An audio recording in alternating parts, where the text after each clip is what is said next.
খালেদা জিয়াকে অনেক শ্রদ্ধা জানাই, তাকে সম্মান রেখে বলছি।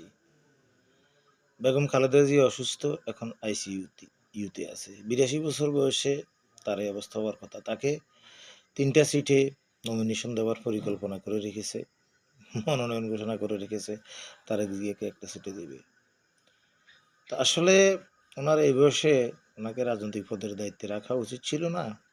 ওনাকে দলের উপদেষ্টা হিসাবে রেখে একজন দলের চেয়ারম্যান নিযুক্ত করা উচিত ছিল। আর লন্ডন প্রবাসী জিয়াউর রহমান সিটিজেনশিপের কারণে ভোটের পরেও হয়তো কখনোই বাংলাদেশে আসতে পারবে না। তো সুতরাং বিএনপির নেতৃত্ব নাই, ভিডিও কনফারেন্সের মধ্যে কী করবে? আর তারেক জিয়াকে এক সিটে প্রার্থী করছে, কে ভোট করবে? আর কেন বা ভোট করবে?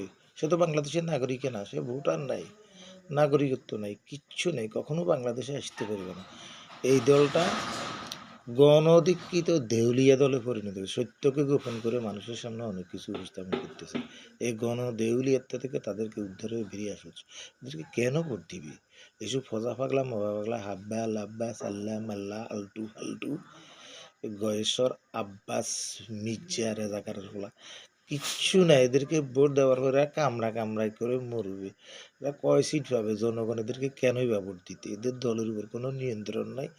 যে যেখানে পাচ্ছে চাঁদাবাজি, দান্দাবাজি, লন্ডামি, সান্ডামি, লুচ্চামি, লুটপাট, গণদখল, টেন্ডারবাজি এবং দখলবাজি, সালিশ বাণিজ্য ইত্যাদি করে খাচ্ছে।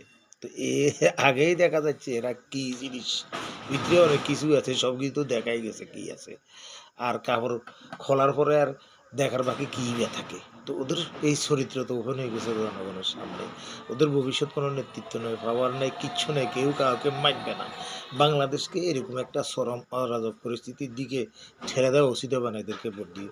বরং এদেরকে ডাস্টবিনে ফেলে দিয়ে একটা সুন্দর বিএনপি গঠন করে নির্বাচনের আগে অন্তত একটা রাজনৈতিক দল গঠন করে আত্মপ্রকাশ করে। ফাগল ছাগল যেগুলো আছে এগুলো দিয়ে কী দলের কী করে রেখেছে, কী যে অবস্থা, তারিখ দিয়ে আসতে পারবে না।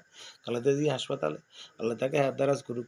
কোন সময় অঘটন করে যাবে পারে, তার বাঁচার কোনো সম্ভাবনা নাই। সম্ভবত এই শীতে পশ্চিমবঙ্গে শীতের টানার লগে সে টিকবে না, মারা যাবে। তার অবস্থা খুব খারাপ। আসসালামু আলাইকুম।